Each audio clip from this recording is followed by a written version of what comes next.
Hello, welcome back to my channel.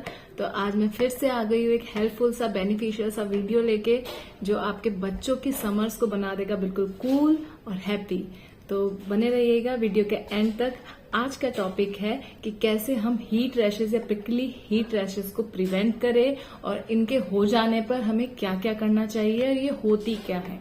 तो इन्हीं topics पे बने रहिएगा, बात करेंगे आज हम और पूरा इनका सॉल्यूशन आज मैं आपको इसी वीडियो में देके जाऊंगी जिससे आपकी समझ बन जाएगी cool cool happy happy. Video को स्टार्ट करने से पहले अगर आप मेरे चैनल पे नए हैं तो सब्सक्राइब टू माय चैनल और बेल आइकन को जरूर हिट कीजिएगा जिससे आपको सबसे पहले मेरे वीडियोस के आने का नोटिफिकेशन मिलेगा और आप मेरे वीडियोस को देख के बहुत सारे बेनिफिट उठा सकते हैं। प्रिकली हीट या प्रिकली हीट रैशेज ये क्या होते हैं? घमौरिया होती है बेसिकली, जिन्हें हम बचपन से सुनते आ रहे हैं। घमौरिया या हीट रैशेज या दानेदार जो रैशेज बच्चों में होती है, ज्यादातर ये बच्चों में होती है, बड़ों में भी होती है। बड़ों को भी बहुत प्रॉब्लम होती है हीट रैशेज की वजह से। लेकिन मैं आज आपको बताने वाली हूँ बच्चों के लिए जो रेमेडीज है, होम रेमेडीज, जिनको करके आप छोटी छोटी चीजों को करके आप घर में ही इसको ठीक कर सकते हैं। क्या आपको डॉक्टर के पास जाने की जरूरत है? जी नहीं, बिल्कुल नहीं आपको जाने की जरूरत है, क्योंकि ये इतनी ज्यादा परेशान आपको करती है, परेशान आपके बेबीज को भी परेशान करेगी। लेकिन इतना ज्यादा इसका वो नहीं है, हाइप नहीं है कि आप डॉक्टर के पास जाइए, आप लेके अभी के अभी भागिए। इतना कोई अर्जेंसी नहीं आई है, आप घर में भी इसे आराम से ठीक कर सकते हैं। तो आपको करना क्या है, ये होती क्या है, ये मैं आज आपको बताने वाली हूँ। चाहे छोटे बच्चे हो चाहे बड़े हो, ये बड़ों में भी होती है। तो ये हीट रैशेस क्या होती है? ये छोटे छोटे रेड कलर के दाने से आपके नेक एरिया में, आपके नेक के बैक साइड में या फिर आपके जॉइंट्स में, जैसे एल्बो के यहाँ पे या नीज के पीछे की साइड या प्राइवेट एरिया के साइड्स में या डाइपर एरिया में, यहाँ बच्चों को हो जाती है और वो बहुत परेशान होते हैं। उनको इसमें दर्द तो नहीं होता है लेकिन इरिटेशन इतना ज्यादा होता है कि वो स्क्रैच कर रहे होते हैं, वो उसको बुरी तरह से इचिंग करने के लिए परेशान हो रहे होते हैं या रो रहे होते हैं। वो अपनी बातें बता भी नहीं पाते हैं कि हमें ये परेशानी हो रही है, हमें ये दिक्कत हो रही है। तो वो बहुत ज्यादा क्रैंकी हो जाते हैं इस टाइम पे और पेरेंट उनको देख के पैनिक हो जाते हैं।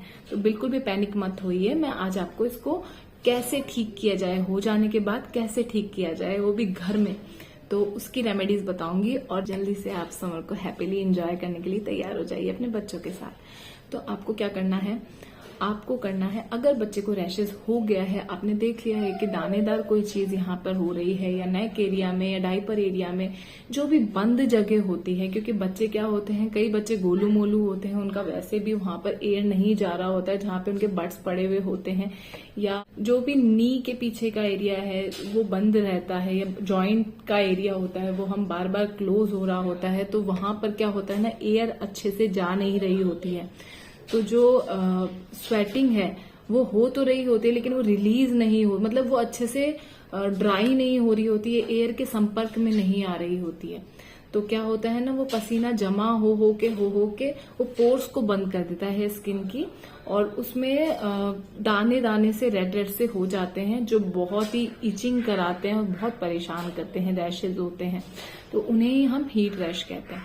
तो ये हो जाने पे हमें क्या करना चाहिए, हमें बेबी को तुरंत कूल डाउन करना चाहिए। मतलब हमें क्या करना है, बेबी के उस एरिया में जहां पर दाने हुए हैं वहां पर या तो आप टॉवल ले लीजिए या आइस पैक ले लीजिए। अगर आप टॉवल ले रहे हैं तो उसे स्क्वीज कीजिए अच्छे से ठंडे पानी में, चिल्ड वाटर में, और फिर उसको आराम आराम से उस जगह पर, उस एरिया पर अप्लाई कीजिए धीरे धीरे से। अगर बच्चा बहुत छोटा है तो एकदम से पसीने पे अप्लाई मत कीजिए, बड़ा भी है तो पसीने पे बिल्कुल भी कोई भी चीज अप्लाई नहीं कीजिए क्योंकि गर्म सर्द हो सकता है। तो आपको क्या करना है, पहले बच्चे को आपको चेक करना है कि पसीना तो नहीं आ रहा है। अगर पसीना आ रहा है तो उसको ड्राई कीजिए पहले अच्छे से, उसे फैन में, एसी में या कूलर में उसे ड्राई कीजिए पूरी बॉडी को, उस पार्ट को, और फिर उसके बाद वहां पर वो टॉवल आराम से धीरे धीरे अप्लाई कीजिए। उससे उसे कूल डाउन होंगे, वो रैशेज को आराम मिलेगा, थोड़ा थोड़ा धीरे धीरे वो रिलीफ मिलना आराम, मतलब बच्चे को भी रिलीफ मिलेगा, स्केच करने का मन नहीं करेगा। और अगर आपके पास आइस पैक है तो उस पर आप कपड़ा लपेट के, डायरेक्ट अप्लाई मत कीजिए, उस पर एक कपड़ा लपेट के कॉटन का, और फिर उसे अप्लाई कीजिए। इससे भी उसे आराम मिलेगा। और सबसे अच्छा तरीका ये है कि बच्चे को 2 से 3 बार समर्स में बाथ दिया जाए। तो उससे क्या होगा ना, बच्चे की पूरी बॉडी हीट है जो अच्छे से निकल जाएगी और बच्चा कूल डाउन फील करेगा। और उसके उस एरिया पे आराम से थोड़ा थोड़ा लेके पानी से उसको साफ कीजिए, बहुत अच्छा लगेगा बेबी को। और वो जो रैशेज है ना वो एग्रेसिव हो रखे हैं, उनका एग्रेशन भी थोड़ा कम होगा, वो थोड़े से कूल डाउन होंगे और धीरे धीरे वो रिजॉल्व हो जाएंगे। आपको इसके अलावा क्या करना है, आपको नहलाना तो है ही, उसके अलावा आपको ड्राई रखना है, स्किन को ड्राई रखना है। ऐसे नहीं कि आपको मॉइस्चराइजेशन ही छोड़ देना है, ऐसे नहीं करना है। आपको ड्राई मतलब आपको पसीने नहीं आने देना है बार बार। आपको मॉइस्चराइजेशन करना है, जो आप मॉइस्चराइजर लगाते हैं वो डेली आप लगा सकते हैं बेबी को। और मैं तो बोलूंगी बेस्ट है कोकोनट ऑयल आप लगाइए बेबी को, वहां पे भी जहां पे रैशेज हुए हैं वहां भी लगाइए और पूरे बॉडी पे भी वही लगाइए। उससे बॉडी की हीट भी कंट्रोल्ड रहती है, कूल डाउन रहता है बॉडी टेम्परेचर और बॉडी को मॉइस्चराइजेशन भी मिल जाता है। और बाकी जो भी आप डॉक्टर ने आपको रिकमेंड की है, जो भी आपको लोशन वगैरह वो आप लगा सकते हैं। और क्या कीजिए ना, आप ड्राई रखने के लिए आप बच्चे को बिल्कुल भी स्वेटिंग ना होने दे। आप या तो उसे एसी में रखिए, कूलर में रखिए, फैन में रखिए और उसकी लेयरिंग कम कर दीजिए। जितनी भी लेयर बच्चे को आप पहना रहे हैं तो आपको पता तो चल ही गया है कि रैशेस उसी वजह से हुए हैं। अगर कवर्ड एरिया में रैशेस हुए हैं तो आप प्लीज तुरंत आप लेयरिंग रिमूव कर दीजिए। आप पतली सी उसे एक हाफ टी शर्ट पहना सकते हैं कॉटन की, हाफ शोल्डर की टी शर्ट पहना सकते हैं आप, बनियान पहना सकते हैं आप। और नीचे डाइपर बिल्कुल फ्री कर दीजिए बच्चों, क्योंकि इतनी ज्यादा यहाँ पर गर्मी पड़ रही है, इतनी ज्यादा समर्स में बच्चों को डाइपर नहीं पहनाना चाहिए, क्योंकि बच्चों को डाइपर रैश भी हो सकता है, हीट रैश भी हो सकता है। बच्चे बोल भी नहीं सकते तो बच्चे परेशान हो जाते हैं और उनके साथ साथ पेरेंट्स भी परेशान हो जाते हैं। डबल परेशानी क्यों क्रिएट करनी है आपको। डाइपर फ्री टाइम ज्यादा दीजिए बच्चे को, यूं ही छोड़ दीजिए, इंजॉय करने दीजिए उन्हें समर्स को और बार बार उन्हें बात दीजिए। और ड्राई मतलब मेरा है कि आप ऐसे नहीं कि पाउडरिंग कर रहे हैं ड्राई रखने के लिए। पाउडरिंग आपको बिल्कुल भी नहीं करनी, क्योंकि पाउडरिंग से क्या होता है ना, आपके जो पोर्स है वो पहले से ही बंद है और वहां पे आपके रैशेज हो रखे हैं। और वो जो पोर्स थोड़े बहुत आप खोल रहे हो, आप जो वेट टॉवल से और आइस पैक से आप जो खोल रहे हो, वो भी आपके पोर्स बंद हो जाएंगे और भी ज्यादा सिचुएशन खराब हो जाएगी। तो आपको ऐसा नहीं करना है, आपको पाउडरिंग बिल्कुल भी नहीं करनी है। मैं पाउडरिंग के बिल्कुल ही खिलाफ हूँ। बच्चों में, बड़ों में, किसी में भी पाउडरिंग बिल्कुल नहीं करनी चाहिए। हाँ, अगर डॉक्टर ने आपको कोई स्पेशल पाउडर सजेस्ट किया है कि बच्चे के लिए अच्छा है तो आप कर सकते हैं, वो आपकी चॉइस है, पर मेरे हिसाब से पाउडरिंग इज नॉट गुड। फिर आपको क्या करना है, ड्राई रखने के लिए आपको बच्चे को, अगर आपको चेक करना है बॉडी टेम्परेचर को, कि अगर बच्चा ठंडा है और आप सोच रहे हैं कि बच्चा तो बिल्कुल मतलब कूल है उसकी बॉडी का टेम्परेचर, ऐसा नहीं है। कई बार क्या होता है, बच्चे की बॉडी को स्वेटिंग जब होती है तो जो स्वेट है वो हवा के या एयर के संपर्क में आके और वेपराइज हो जाता है, तो उससे ठंडी हो जाती है बॉडी, कूल डाउन, मतलब आपको लगता है वो टच करके कि कूल बॉडी का टेम्परेचर हो रखा है, ऐसा कुछ नहीं होता है। तो आपको तुरंत स्पॉन्ज करना है बेबी को अच्छे से। और अगर पसीना आ रहा है तो स्पॉन्ज नहीं करना, 5 मिनट ड्राई करके फिर आपको स्पॉन्ज करना है अच्छे से। और उसके जो भी लेयर आपको पहना रखी है आपने, उसको चेंज करना है और बिल्कुल साफ सुथरे कपड़े पहनाने हैं, कॉटन के कपड़े पहनाने हैं आपको। लेयरिंग बिल्कुल भी नहीं करनी है समर्स में। और कई बार विंटर्स में भी ये रैशेज हो जाते हैं, हीट रैशेज जिसे हम बोलते हैं, ये विंटर्स में भी हो जाते हैं बिकॉज ऑफ ओवर लेयरिंग। तो ओवर लेयरिंग पेरेंट्स कर देते हैं कि बच्चे को ठंड लग रही है लेकिन बच्चे को बहुत ज्यादा गर्मी लग रही होती है, बच्चा बोल तो सकता नहीं है, तो बच्चा परेशान हो जाता है और उसकी स्किन फिर आपको शो करती है हीट रैशेस के थ्रू कि बच्चे को गर्मी लग रही है। और फिर भी पेरेंट्स नहीं समझते हैं, उनकी लेयरिंग नहीं हटाते हैं, तो और भी सिचुएशन खराब होती जाती है। तो आपको ये विंटर्स में भी ध्यान रखना है, समर्स में भी ध्यान रखना है कि बच्चों की लेयरिंग बहुत ज्यादा इफेक्ट करती है इस चीज को, रैशेस को बहुत ज्यादा इफेक्ट करती है। तो आपको क्या करना है, आपको बिल्कुल भी ज्यादा लेयर्स या डबल लेयरिंग या ऐसे टाइप का कपड़ा नहीं पहनाना है कि आपने नायलॉन पहना दिया, आपने सिंथेटिक पहना दिया, या आपने कोई बहुत ज्यादा सीक्वेंस के काम वाला पार्टी में जा रहे हैं वो पहना दिया बेबी को। बेबी को बिल्कुल कूल और कंफर्टेबल कपड़े पहनाने हैं, चाहे आप कहीं भी जा रहे हो या घर में रहो, ऐसे ही कपड़े पहनाने हैं। बिल्कुल ध्यान रखना है आपको कि कपड़े कॉटन के ही हो, प्योर कॉटन के ही हो। आपको ये ध्यान रखना है समर्स में, तभी जाके बच्चों की रैसेस को हम दूर कर सकते हैं, हो गई है तो, और रोक भी सकते हैं, प्रिवेंट भी कर सकते हैं होने से।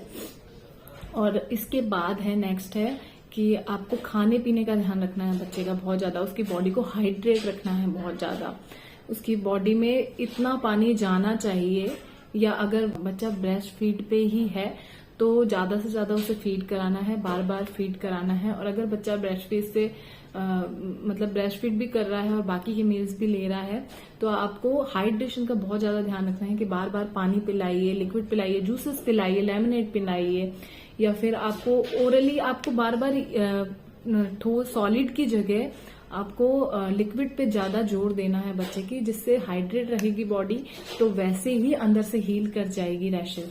हीट होगा ही नहीं बॉडी में तो बिल्कुल ठीक हो जाएगी। आपको बटर मिल्क पिलाना है, आपको कर्ड खिलाना है बच्चे को, आपको दूध में पानी मिला के आप पेट को ठंडा रखने के लिए दे सकते हैं, ये भी बहुत अच्छा है। इसकी मैं आपको एक बार शॉर्ट वीडियो बना के दिखाऊंगी कि ये कैसे बनाते हैं। बहुत अच्छा हेल्थ ड्रिंक होता है समर्स में बच्चों के लिए।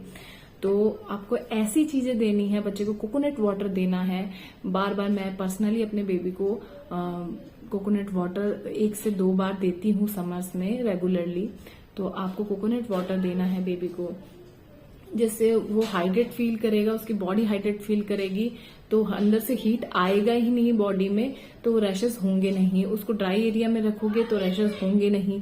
और जब ब्रेस्ट फीड जब बच्चा कर रहा होता है तो स्पेशली आपको ध्यान रखना है कि उसके पहले या बाद में आप उसको स्पॉन्ज दे, या फिर आप उसको बाथ दे एक अच्छी सी। तो उससे क्या होगा ना, बच्चे की जो बॉडी हीट है, क्योंकि जब आप ब्रेस्ट फीड बेबी करता है तो बच्चे की जो हार्ट बीट है वो रेज हो जाती है, उसकी वजह से उसको मतलब हीट फील हो रहा था उसकी बॉडी में। तो समर्स में पसीने भी, कई बार स्वेटिंग भी आ रहा होता है बच्चे को, तो आपको क्या करना है, उसको एक बात दे देनी है अच्छी सी, ठीक है। और समर्स में आपको ये भी ध्यान रखना है, अगर आप समर्स में बच्चे को पार्क में लेके जा रहे हैं नीचे, तो आपको ये भी ध्यान रखना है कि टाइमिंग क्या है आपका। जो समर में टाइमिंग है वो दिल्ली में तो खासकर अभी 6:30 बजे या 7:30 तक आप नीचे नहीं उतर सकते हो शाम को भी, क्योंकि इतनी ज्यादा बहुत ज्यादा गर्मी पड़ रही होती है बाहर, तो आप बाहर स्टेप आउट नहीं कर सकते हो।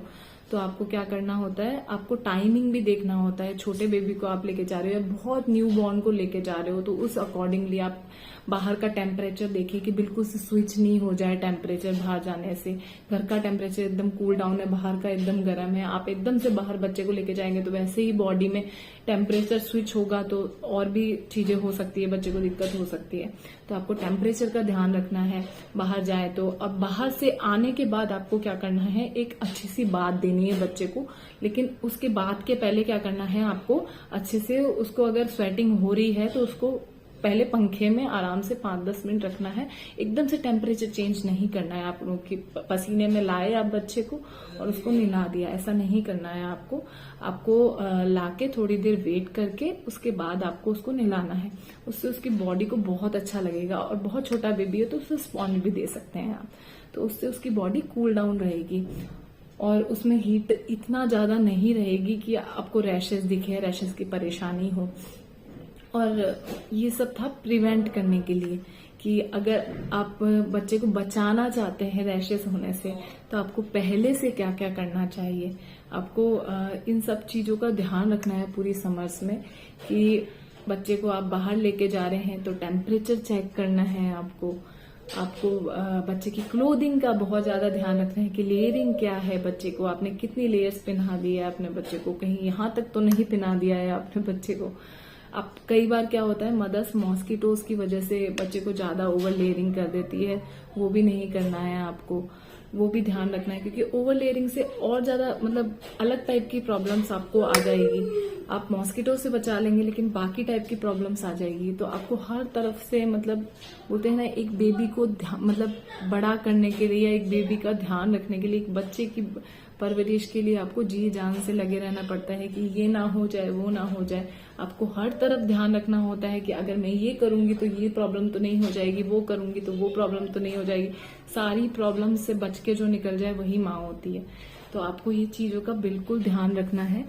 और अगर आपको इसके बाद भी लगे 2-3 दिन तक अगर बच्चा परेशान हो रहा है, आपने सब कुछ कर लिया घर में और उसके बाद भी ठीक नहीं हो रहा है, तो आपको क्या करना है, आपको डॉक्टर के पास जाना है। कोई भी रैश क्रीम आपको लेनी है जिसमें जिंक हो, तो वो रैश क्रीम लेके और फिर आपको बच्चे पे अप्लाई करना है। जहां जहां जिस एरिया में हुआ हो वो ठीक हो जाएगा। तो आप रैश क्रीम को भी हीट रैशेस के लिए भी यूज कर सकते हैं। तो आप डॉक्टर से सलाह लीजिए और फिर उसके अकॉर्डिंग जो वो प्रिस्क्राइब करे वो रैश क्रीम आप बेबी को लगा के ठीक कर सकते हैं। तो ये थे आपके प्रॉब्लम्स के सॉल्यूशन। होप आपको ये वीडियो अच्छा लगा हो। अगर आपको वीडियो अच्छा लगा तो like this video and subscribe to my channel. Thanks for watching.